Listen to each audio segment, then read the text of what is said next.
Welcome back to Conspiracy Tapes by Skoob. I'm your host, Ryan Martin, and today we're peeling back the concrete and steel layers of a world that's hidden in plain sight. A world buried deep beneath our feet. This isn't just a story about secrecy. It's about control, power, and the silent war for dominance happening below the surface of our everyday lives. These are the underground military bases, massive, high-security installations tunneled beneath mountains, deserts, and remote corners of the world. Officially, many of them don't exist, but the whispers, they've never stopped. From NORAD's granite fortress in Colorado to the mysterious operations beneath Area 51, these facilities have become ground zero for some of the most persistent and chilling conspiracy theories in modern history. But what if some of those theories aren't just speculation? What you're about to hear is more than just a deep dive into classified architecture. It's a story about Cold War paranoia, advanced military technology, and a global race to control the high ground by going underground. It's about how the government learned to vanish entire cities, and why you were never supposed to find out.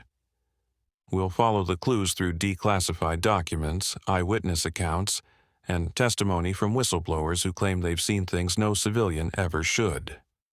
From supposed alien tech testing in New Mexico to the possibility of deep tunnels connecting bases across state lines, this is the shadow network operating beneath our feet. This is the truth about underground military bases. And if even half of it is real, then what we think we know about national security barely scratches the surface. Stay with us, because when it comes to power, sometimes the most important structures are the ones you'll never see. Let's begin our journey not in America, but halfway around the world, where a new chapter in underground warfare is being written. In the South China Sea, on Hainan Island, Chinese military engineers are carving out what might be the most advanced naval underground complex ever constructed. This isn't some remote theory. U.S. spy satellites equipped with ground-penetrating radar have documented massive excavation activities in the hills surrounding China's Longpo Naval Base at Yalong Bay.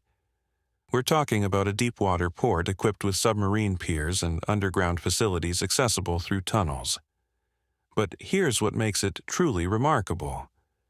They've built a demagnetizing facility that reduces the magnetic signatures of ships, making them virtually invisible to detection systems. The scale is staggering. The nearby Yulin East Base encompasses more than 25 square kilometers of military infrastructure, all protected within an artificial harbor. This base can accommodate both surface and submarine vessels, complete with weapon systems, munitions transport, and administrative buildings, all designed to be hidden from prying eyes. But China isn't alone in this underground revolution. Russia, too, is rapidly constructing large-scale subterranean installations, and this global trend raises a critical question. In an age where satellites can read a license plate from orbit, why are the world's superpowers going underground? The answer lies in the ultimate nightmare scenario that military planners have been preparing for since the 1950s: nuclear conflict. To understand America's underground empire, we need to travel back to January 22nd, 1951. Picture a cold winter morning in Pennsylvania, where bulldozers and earth movers began arriving at what locals thought was just another mining operation. But this was no ordinary dig. A 40-person team from New York's P.J. Healy Company, the same outfit that had built the Lincoln Tunnel, set up operations with a workforce that would soon grow to 300 people working around the clock in 3 shifts for $1.35 an hour. What they were really building was a $17 million fortress buried deep in granite. The locals were curious at first. They'd camp out across Highway 16, watching trucks constantly haul away spoil. The excavated rock and dirt from what was becoming a 3,100-foot tunnel bored straight into the mountain. But their curiosity was quickly discouraged when "no parking" signs suddenly appeared, and it became clear this was no ordinary mining operation. The local newspaper captured the absurdity perfectly when it reported that Adams County's groundhog had emerged from the tunnel complaining about the new inhabitants and looking for a different home. Locals gave the mysterious project colorful names: the Little Pentagon, the Alternate Pentagon. Republicans mockingly called it Harry's Hole, a derogatory reference to President Truman. By summer, the Army had officially named the site Raven Rock, after a nearby rock pillar. But to government officials it was known by its code name, Site R. When it became operational on June 30, 1953, 5 months into Eisenhower's presidency, Raven Rock provided over 100,000 square feet of office space, not including corridors, bathrooms, dining areas, an infirmary, or communication and utilities areas. It could comfortably house 1,400 personnel. This wasn't just a bunker. It was the beginning of America's doomsday architecture. While Raven Rock was being carved out of Pennsylvania granite, Pentagon officials were growing increasingly paranoid about another vulnerability: America's air defenses. The solution would be even more ambitious than Raven Rock, a combat operations center that could survive a direct nuclear hit. They chose Cheyenne Mountain in Colorado, and what they built there defies imagination.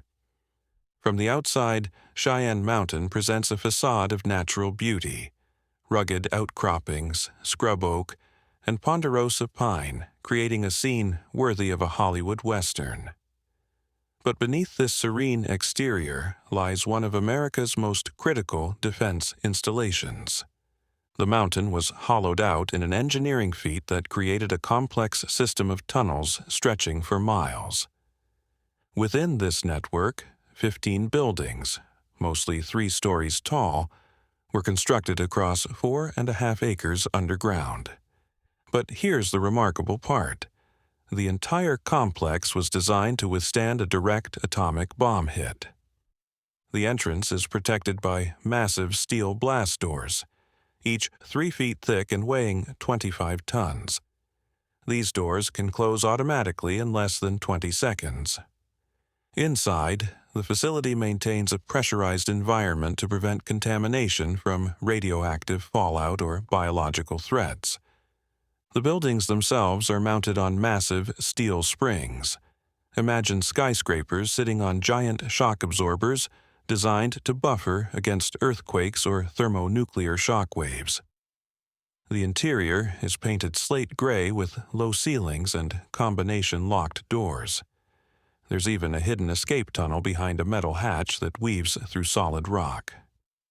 Today, Cheyenne Mountain Air Force Station houses NORAD, the Air Force Space Command, and the United States Space Command.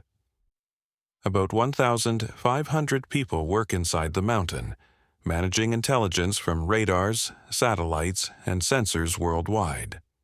The Cheyenne Mountain Operations Center monitors every human-made object entering North American airspace or orbiting Earth. It can detect a long-range missile launch anywhere in the world before the missile even leaves its launch pad. The complex can sustain itself for at least a month without external support. Its generators could power a city the size of Tampa, Florida. Underground reservoirs hold millions of gallons of water, so vast that personnel occasionally traverse them in rowboats. And yes, even in this underground fortress, there's a Burger King and Domino's Pizza delivers. But no discussion of America's secret installations would be complete without the granddaddy of them all: Area 51. While Cheyenne Mountain and Raven Rock were built for defense, Area 51 was constructed for offense, specifically for developing the aircraft that would give America an edge in the Cold War. Officially known as the Nevada Test and Training Range, Area 51 sits on a dry lake bed called Groom Lake. Over the decades, this facility has been the birthplace of some of America's most advanced aircraft. The U-2 reconnaissance plane, advanced stealth bombers, and experimental aircraft that push the boundaries of what was thought possible. But Area 51's fame comes not just from its legitimate military projects, but from what might be happening underground. Despite extensive satellite surveillance, the public has never seen evidence of the vast underground networks that many believe exist beneath the Nevada desert. According to researchers like Jonathan Strickland and Patrick J. Keeger, the visible installations at Area 51 might be merely a facade for a subterranean labyrinth containing multiple levels interconnected by underground railways reaching as far as Los Alamos, White Sands, and even Los Angeles. Critics argue that such massive construction would leave visible evidence: displaced earth, construction activity, supply deliveries. But believers counter that the government's security measures are so extensive that such evidence could easily be concealed. In 2017, Jan Harzan, executive director of the Mutual UFO Network, suggested that additional secret facilities exist in Nevada's Papoose Mountains, where alien artifacts and beings are supposedly housed. Atlas Obscura has documented theories ranging from time travel research to underground transcontinental railways to alien technology reverse engineering. But here's what we know for certain. Area 51 remains one of the most heavily guarded facilities on Earth. The airspace above is a no-fly zone. Motion detectors and armed guards protect the perimeter. Anyone attempting unauthorized access faces serious legal consequences, or worse. Whatever the truth about underground levels and alien technology, Area 51's primary purpose remains the testing of experimental aircraft that gives America a technological edge in an increasingly dangerous world. While Area 51 captured the public imagination with tales of alien technology, another Utah facility was conducting research that was very real and very terrifying. The Dugway Proving Ground, established during World War II under President Franklin D. Roosevelt, was America's laboratory for chemical and biological warfare. Located less than 90 miles from Salt Lake City in the Great Salt Lake Desert, Dugway began as a 100,000-acre facility that rapidly expanded to nearly 800,000 acres. Its mission was clear: develop chemical warfare agents that could give America an advantage in the global conflict. The subsequent expansion involved elaborate underground infrastructure intended for research and secure storage of chemical and potentially biological warfare materials. According to reports from former personnel, there are deep underground structures near Wendover, Nevada, west of Dugway, possibly including a 17-story underground facility connected by extensive tunnels to other military establishments across Utah. Some former personnel have described hearing about vast elevators designed to reach subterranean levels, central to classified activities capable of withstanding direct nuclear strikes. These reports add to Dugway's reputation as a site of significant clandestine military importance. The facility has evolved over the decades to engage in varied scientific exploration, including biological warfare research, adding to its notorious reputation. Unlike the speculative alien encounters at Area 51, the weapons research at Dugway represents a very real and documented chapter in America's preparation for unconventional warfare. But perhaps the most intriguing aspect of America's secret facilities isn't what happens inside them, but how they're protected, not just by walls and guards, but by psychological operations designed to discredit witnesses and maintain secrecy. Consider the case in Elbert County, Colorado, a sparsely populated area southeast of Denver. According to researcher Emmanuel Dielinger, a ranch family in this area experienced a series of bizarre incidents: UFO sightings, strange lights, and unexplained phenomena. But Dalinger proposes a fascinating theory. What if it was all an elaborate psychological operation? Elbert County is adjacent to El Paso County, which houses Peterson Air Force Base, home to the USAF Space Command operations and the 21st Space Wing, responsible for global missile warnings and space control operations. Peterson AFB's elite Team 21 collaborates directly with NORAD's Cheyenne Mountain Complex. According to local residents, military officials were surprisingly well informed about UFO incidents, animal mutilations, and even Bigfoot sightings on the ranch. Dalinger suggests that a secret military agency might have used electromagnetic waves to induce hallucinations and manipulate electrical devices as part of psychological manipulation of the witnesses. His theory proposes that the ranch family was convinced of their encounters with various beings through advanced hypnosis and actors in costumes, while synthetic luminous projection systems based on plasma technology created the UFO sightings. The goal? To intimidate the family into abandoning property that overlooked a strategic Air Force range. The family did eventually sell the ranch and relocate in 1979. But there's a significant flaw in this theory. The military typically doesn't need such elaborate deceptions. When land is needed for strategic purposes, they simply seize it. This happened at Area 51 in the mid-1980s, when the Air Force seized 80,000 acres of public land to create a larger buffer zone, seeking congressional permission after the fact.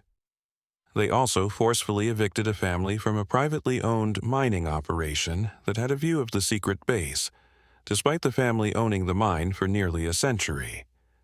The intersection of real facilities and speculative theories reaches its peak with stories about the Skunk Works facility, Lockheed Martin's legendary Advanced Aircraft Development Division. According to researcher John Lear, Skunk Works had relocated from Burbank to Tejon Canyon, specifically to the Northrop Radar cross-section range west of Palmdale, to conduct what he termed ominous projects. Lear and others referred to this site as the ANTHILL, believing it housed alien beings orchestrating the development of human-alien hybrids. Observers claimed that portals opened at night, allowing flying saucers to emerge from subterranean structures extending between 5 and 50 stories beneath the surface. Gary Schultz of Secret Saucer Base Expeditions claimed the facility housed 42 underground levels, disguised as a radar cross-section range. Stories abounded about mysterious blue beams and surveillance orbs resembling large basketballs.